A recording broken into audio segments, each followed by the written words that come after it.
杭州西湖是中国共59个自然文化世界遗产里面唯一的湖泊型世界遗产。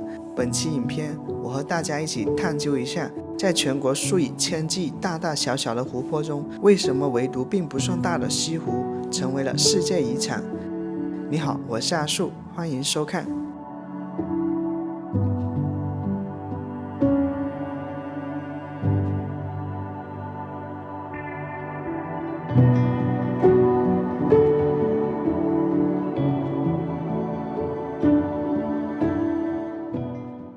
中国最有名的、最著名的湖泊是哪个？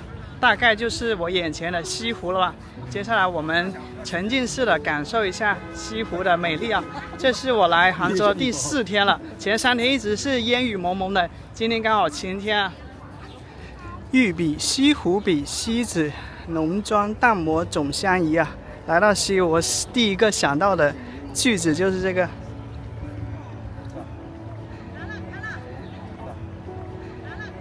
丁岛尔效应啊，一根一根光柱的感觉很漂亮。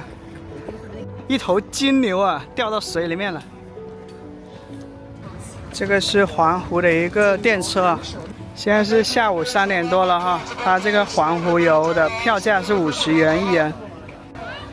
哇，太漂亮了！跟前几天相比，前几天那个山的一个轮廓都看不清，因为雾气太重了。然后今天你看那个山脊线的轮廓非常清晰啊，而且镶了一层金边啊。环西湖走一圈的话有10几公里啊，不知道今天来不来得及啊。常在湖边走，哪能不掉水？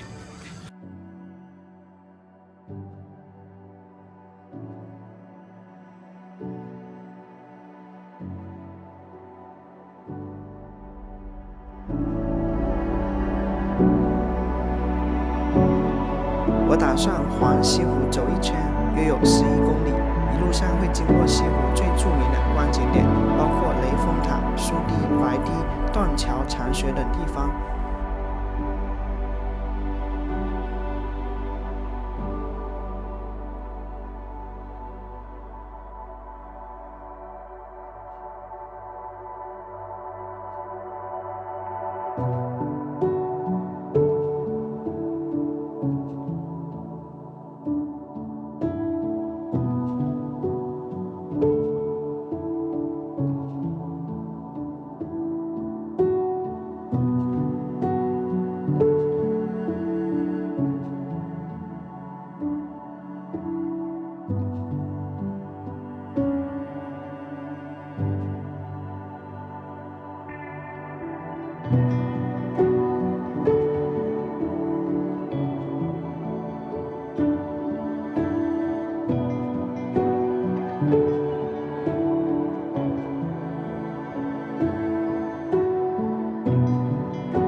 看来好的事情需要等待啊！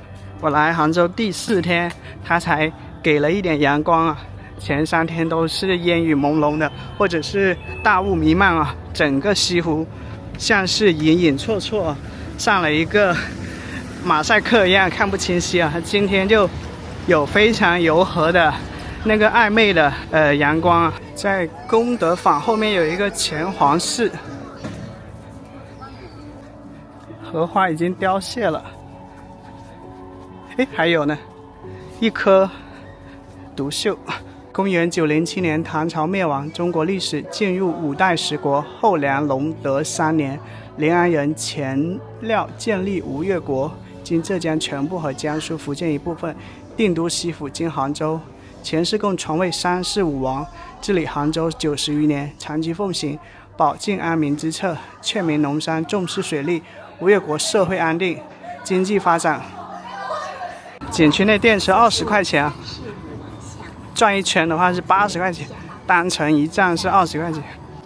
像对面那个船家摇的船啊，它是一艘船150块钱，然后你想到哪里玩就摇到哪里玩，时间的话1个小时啊。这些都是西湖的编制职工啊。你看这个雾气散开以后，这个西湖背后的小山丘啊，就是连绵起伏的这个山脊线啊，所以西湖美不单是湖水啊，它更在于它四周的这种山光湖色。翠光亭。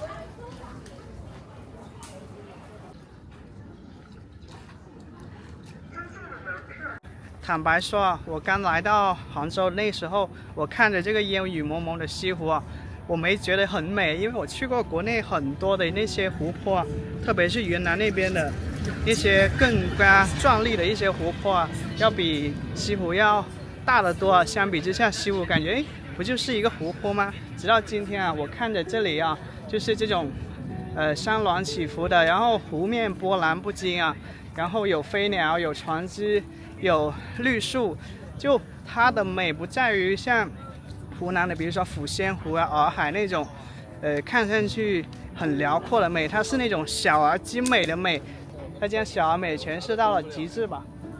同时呢，它这个西湖呢，它又有非常丰富的一些历史底蕴、一些人文的故事在里面，让它平添了更多的那个审美的厚度啊。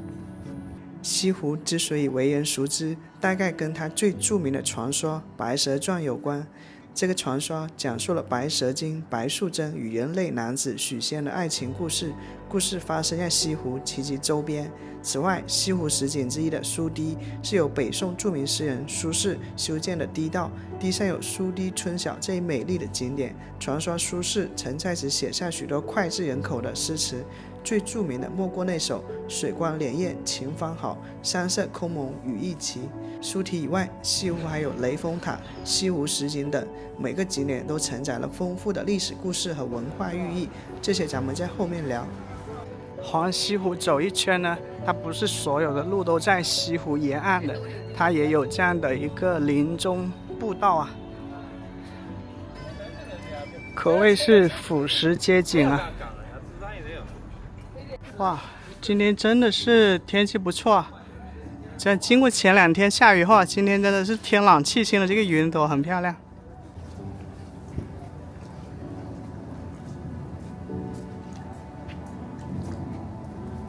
湖边一家餐厅啊，西湖宴。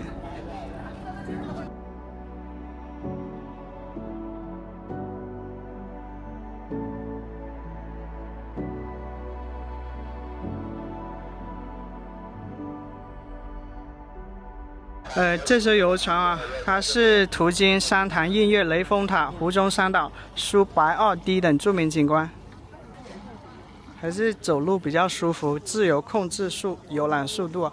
对面就是雷峰塔了。杭州西湖位于浙江省杭州市区西南方向，东靠杭州市区，其余三面环山，面积约 6.39 平方千里，南北长约 3.2千米，东西宽约 2.8千米。西湖平均水深 2.27 米，水体容量约为1429万平方米。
南宋时期，北方清朝的侵略让宋高宗赵构南渡迁都临安及今天的杭州，杭州因此成为了那时候全国的政治、经济、文化中心，吸引来了大量的文人和艺术家，许多文化活动在这里举行，如诗词、绘画、茶艺等。杭州因此成为了人杰地灵的地方，众多的才俊如陆游、苏轼在此留下了足迹，而西湖的美丽景观也得到了进一步的开发和美化，许多文人雅士、诗人、画家和书法家留下了关于西湖的作品，因此赋予了西湖丰富的历史内涵。这大概也是西湖能够成为世界遗产的其中一个重要原因吧。哇，还是你会拍呀！这一段路很多人拍照啊，这剪影漂亮。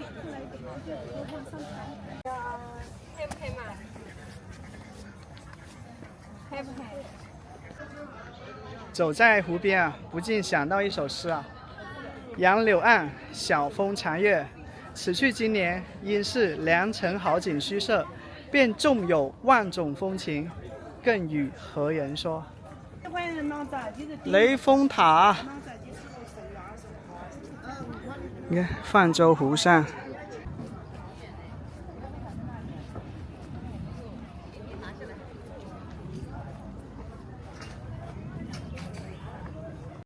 西湖上那种船只的类型还挺多的。你看，除了刚才船夫摇桨的那些手划船，还有这种机动的，好大一颗一颗肉子长在树上。近处的小船，远处的雷峰塔。来到了一个小广场，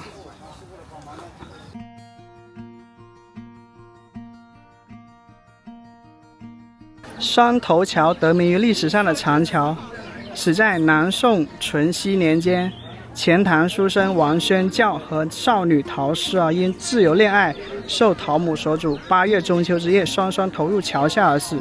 后人为了纪念这对忠贞不渝的恋人，将此桥称为双头桥。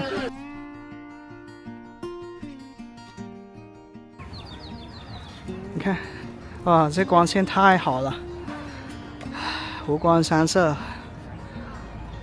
这个亭子的剪影，哇，太漂亮了！水面上波光粼粼的呀，然后远处的云彩变幻莫测。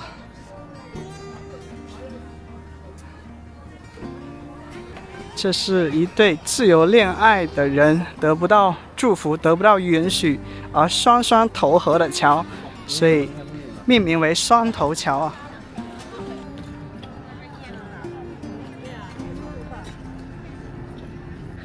双头桥这个水位恰到好处啊，既不太高也不太低，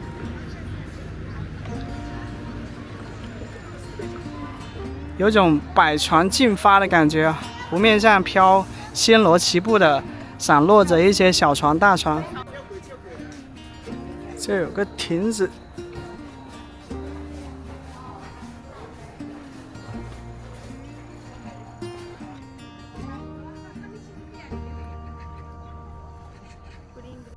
你看这小小的黑色的鱼，这里好多。雷峰塔，杭州旅游第一站，名头不小。这就是雷峰塔景区的门口啊，在这里买票，是一个小广场。这里就是雷峰塔景区的大门啊，从这里买票进场。迎客轩，买票的地方，雷峰塔全票40元，半价20元。雷峰塔原名王妃塔，原为5代吴越王钱俶，建于北宋太平兴国2年。雷峰塔最早为7层8面的砖木结构阁楼式塔，目的是供养舍利的佛塔，镇压水患。它位于西湖南岸净慈寺前雷峰之上，原塔于1924年坍塌，仅存遗址。2002年在原址重建新塔。雷峰塔也因在传说白蛇传中作为法海镇压白娘子之处而知名于世。传说白蛇精白素贞与人类男子许仙相爱，遭到法海和尚的阻挠。为了保护许仙，白素贞与法海展开斗争，最终在雷峰塔下被法海压制。因此，雷峰塔被有的文人墨客认为是封建压迫禁锢的象征。在1924年坍塌后，鲁迅和张爱玲都撰文，认为其代表的旧的封建制度和封建道德倒掉是历史的必然，新的生活方式和价值观将孕育而生。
Said that you've been hurt one too many times before.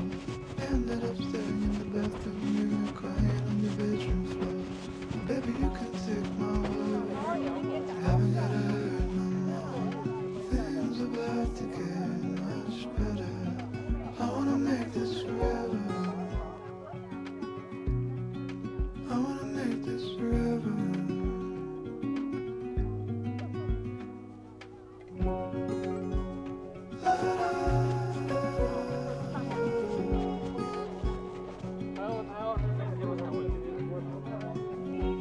我身后这条长堤呢，它的长度有3公里左右，它是在西湖南边的横跨湖面的一条长堤啊。人们叫它苏堤。为什么叫苏堤呢？是因为苏轼当年在杭州任职的时候呢，疏浚西湖，将挖出来泥土呢，构筑了这一条长堤。当时没想到啊，后来这条长堤成为了西湖一道亮丽的风景线啊。人们为了纪念苏轼的功劳呢，将这条长堤命名为苏堤，这也成了西湖十景里面我最喜欢的，也是很多游客非常期待的一个景点。这个石拱桥上划出2艘小木船，很有诗情画意啊。你看这个水呢，能清晰的看到那个划桨啊。可见这个水的清澈度。这条长堤的主路两边有很多的高大的灌木啊，而且有一些荷塘呢，荷花还在开着。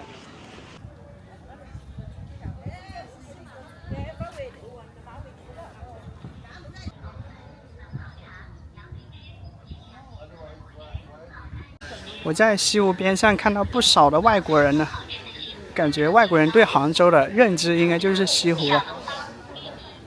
可以看到啊，苏堤是一条近乎南北走向的一条长堤啊，然后它的右边是这种三潭印月，这是西湖一个游客必打卡的一个水中小岛。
这里就是花港观鱼啊，这是西湖十景之一，这是免费的一个观景点。阳光落在树叶上，它树叶有一种金黄的色泽。花港观鱼这个景点呢，颇有点苏州园林的感觉。小桥啊，可以看到对面的荷塘呢，有的荷花已经只剩下光溜溜的莲蓬了，词穷了。这个云朵像是一颗巨大的棉花糖啊，而且带一点点橙色。这就是苏堤了，这杨柳飘飘的感觉，太浪漫了吧！这场景啊，你看，像不像一幅画呀？一幅金色水墨点缀的画。从这个角度看一下雷峰塔，放大。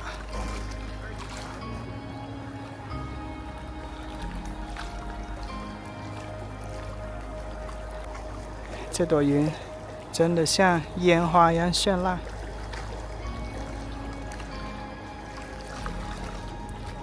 看看雷峰塔，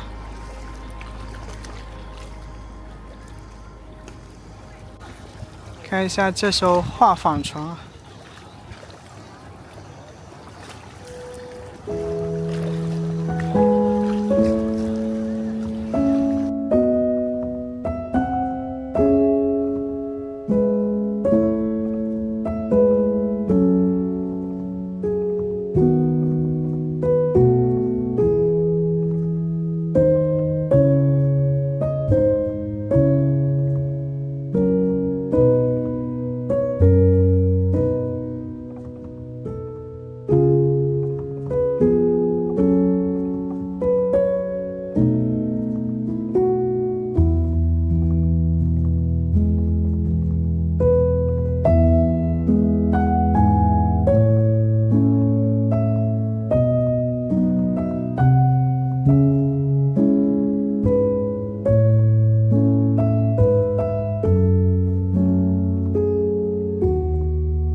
Hintakaa muuta, mangita mo.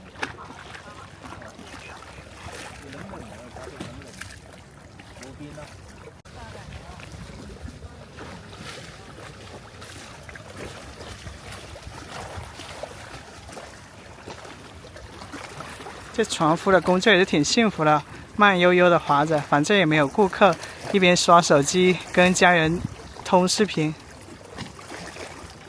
不急不缓的，像散文一样。在苏堤两边都是湖面啊，然后那个小船呢就从这个石拱桥下面穿到这边来。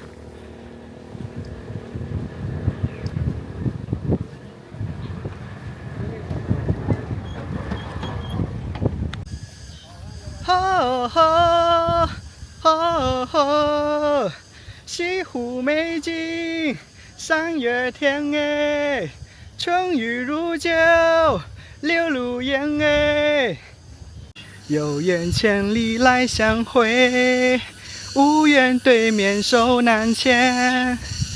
10年修得共船渡，100年修得共船眠。钓到了一条鱼啊！在苏堤的岸边，好多垂钓的人啊，而且就在保安底下、眼皮底下垂钓，看来是可以垂钓的呀。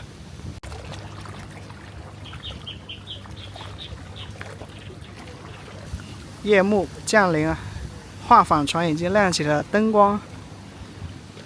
如果我住在杭州的话，我真的恨不能每天都来苏堤漫步，听书，然后一边一边的漫步，太惬意了，太漂亮了。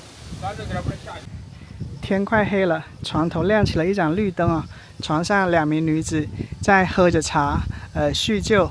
在这一片真正的诗情画意里面，能够远远的就能感受他们那种凉风习习的惬意。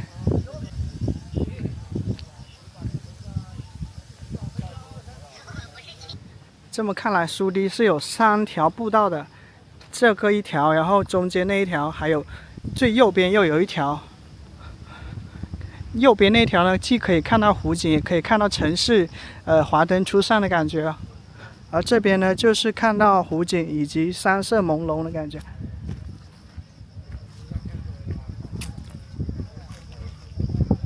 苏轼不经意间的举动啊，促成了这么一条苏堤。这条苏堤真的是巧夺天工般啊！它两边是湖景，然后特别漂亮。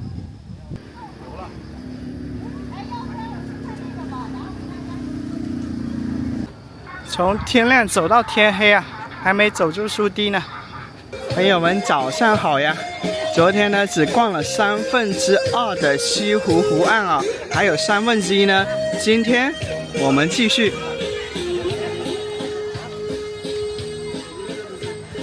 西湖简介：杭之有西湖，如人之有眉眼。杭州以湖而兴，因湖得名。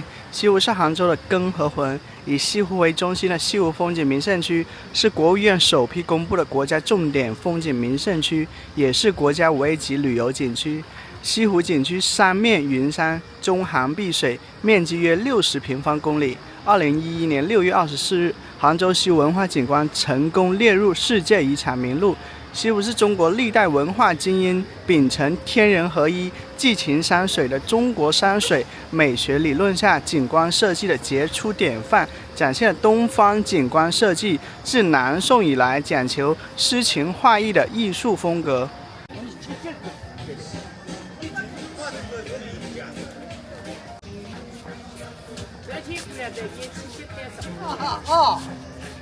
我脚下这个叫盛潭峡，盛潭峡历来是泄排西湖水的主要水口。1986年，西湖引来的钱塘江水。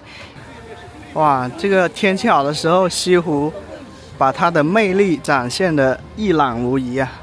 人们在湖边，晨练的、慢跑的、打太极的、散步的、唱歌的、跳舞的，浩浩荡荡的慢跑队伍啊！这里是杭州的东岸。为歌朝夕，亲爱的你呀，爱你是。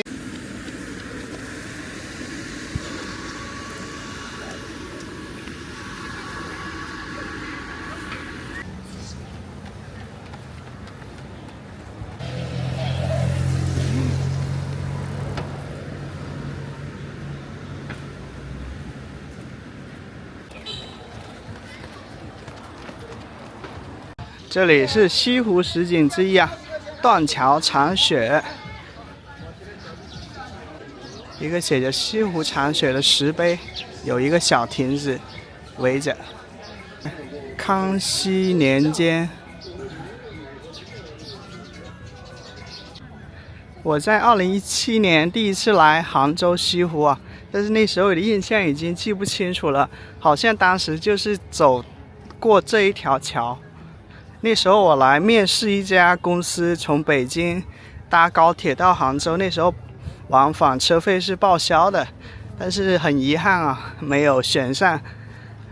不过感谢不选啊，后来我有了更好的选择，所以人生际遇就是如此奇妙。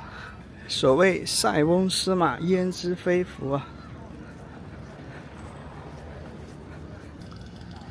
这一条就是白堤了。这一条叫孤山路啊，也是像苏堤一样横跨在西湖湖面上的一条长路。它前面有一个著名的观景点叫白堤。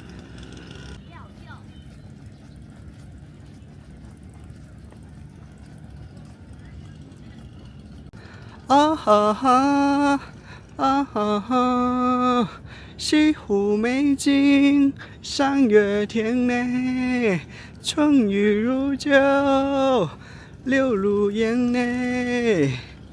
有缘千里来相会，无缘对面手难牵。10年修得共船渡，100年修得共船眠。滴滴滴滴滴滴滴。这是水面上的另一座石拱桥。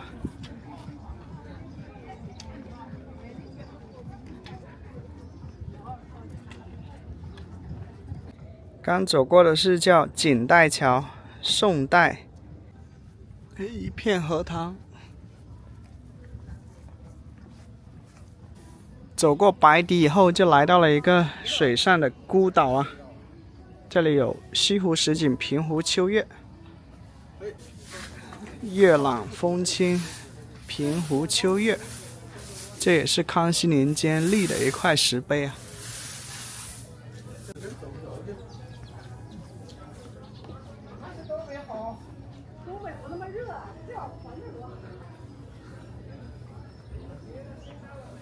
平湖一色万顷秋，湖光渺渺水长流。秋月圆圆世间少，月好适时最宜秋。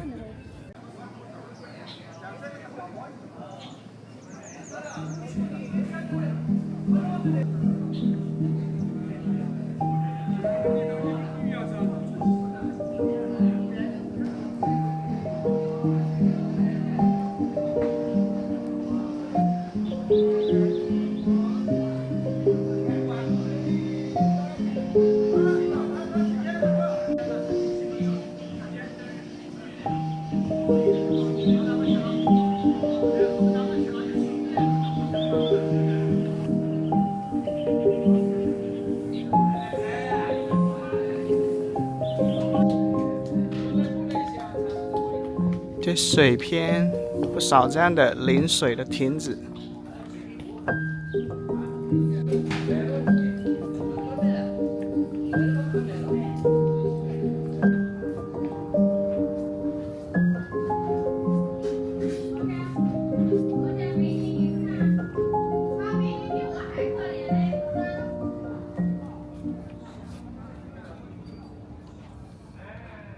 秋水共长天一色。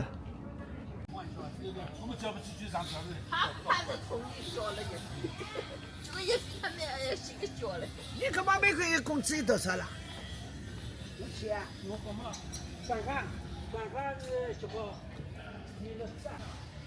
湖边一些桌椅啊。这大包儿给你9包儿，吃个人子9包儿。乡音未改。我所在的这个岛上啊，有浙江西湖美术馆，还有浙江省博物馆、孤山公园，我姑且称它为孤山岛吧。这棵樟树树龄800年，树高20米，就在浙江博物馆前面。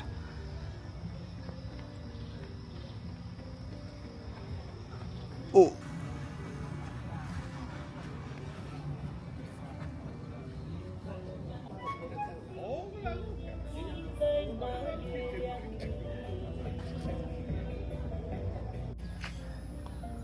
浙江省博物馆，好多游人都在津津乐道的讨论，白娘子传奇的剧情啊。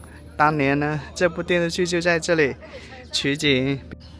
等到9点钟了，看一看浙江省博物馆，一半烟火一半诗。我刚了解到浙江的一些文物的镇馆之宝不在这个展馆里啊，在另外一个博物馆。叫枝江博物馆，比如说《富春山居图》啊，这个是东洋木雕，这个叫马背杂技啊，栩栩如生。这是西湖啊，这雷峰塔，那里山塘映月，飞天马背杂技，高力士脱靴立佛像。西游记》青田石雕，这也是青田石雕高粱。这个是黄杨木雕，仙风道骨，国殇这个叫。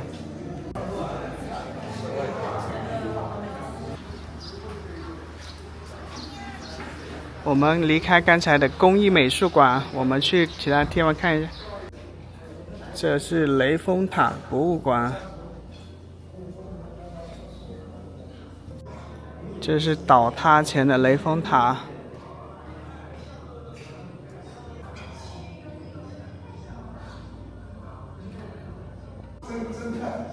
雷峰塔地宫，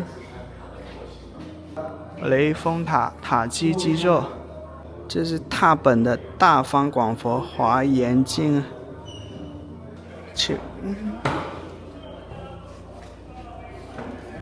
2000杭州雷峰塔遗址出土，庆元修创纪常碑。本期影片就分享到这里，很高兴你能看到这里。下集内容为被誉为东方威尼斯的江南水乡乌镇，感兴趣的朋友不要错过哦。谢谢收看，我是阿树，我们下期见。